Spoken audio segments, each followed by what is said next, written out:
Comic Con Day 3. Yes, indeed, and it was it was a very busy day for us. Very busy, but very cool, I think. Absolutely, met a lot of people today. We started very early. We had an 8:45 AM press breakfast meeting with the guys from AMC and FX. The Walking Dead. The Walking Dead. So yeah, just talking about season 2, which they're well into shooting now. They've done 4 episodes of a 13 episode series. Yeah, twice longer before, and got the sense that having sort of established that you can do a zombie horror TV show, they can actually now really run with that and be really quite brave with it. So it's quite exciting to see what they do. Yeah, and it was a great panel session as well. Rooftop, open air, first thing in the morning. I went out having eggs and bacon with Greg Nicotero, zombie legend Greg Nicotero. Yeah, I mean, just imagine doing that in London.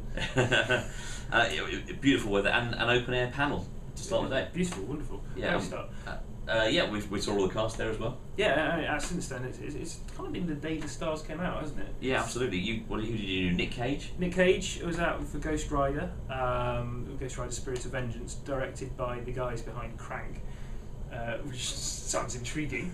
And of course, well, it don't get much bigger in Comic-Con terms than Steven Spielberg and Peter Jackson royalty together talking about Tintin. Interesting thing that came out of it was not so much about Tintin, but Spielberg being very keen that 3D prices should come down to match 2D prices.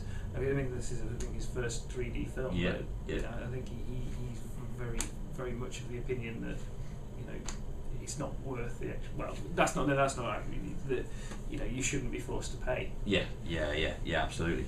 And who else did you see today? You went to the Spider-Man panel. Spider-Man, yeah. Andrew Garfield, who I think has real star potential. He was cool, was he? Yeah, well, he's just effortless. He comes over really well and just, I don't know, geeky but just an enthusiast. Absolutely loves Spider-Man.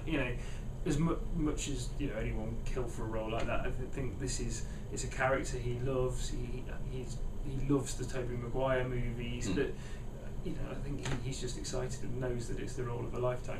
Fantastic. I, on the other hand, went the other way, went retro, and I interviewed Landell Calrissian. How cool is that? That's very cool. Billy D. Williams himself. So yeah, another great day at the show. I also had some comics meetings, interviewed Tony Lee earlier on, which is great. Talk about Doctor Who, the MacGyver comic he's doing. Yeah. MacGyver's not strictly SFX, but it's cool. Is he fashioning the comic out of a couple of elastic bands? Yeah, it certainly has a Swiss Army knife on the front. That's good to know. Yeah, so a good day, Yes. In terms of the actual vibe, it's as good as ever. The other thing that I think Comic Con always has the sort of the people are having fun. Absolutely, the whole town's taken over. I think we said this a little bit yesterday, but increasingly, just see this today. It's kind of almost like a fringe festival affair going on about it. You can walk across the block, and there's enough stuff going on. I think several of our kind of Comic Con meetings were actually 7 blocks away from Comic Con. Yeah. But it's like the convention centre is just swelled. Yeah, exactly. But yeah, more tomorrow. What are you looking forward to tomorrow? It's late, Dave. It is late. Now we've got Merlin interviews coming up over the course of the weekend. I think that's not till Sunday. And then Doctor Who in town on exactly. Sunday. Tomorrow on the SFX stand on Saturday, we've got several people signing. Paul Cornell is signing on the SFX stand.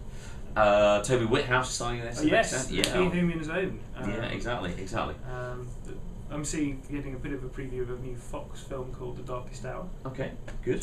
So yeah, looking forward to it. Great. Okay, well, see you tomorrow. See you tomorrow.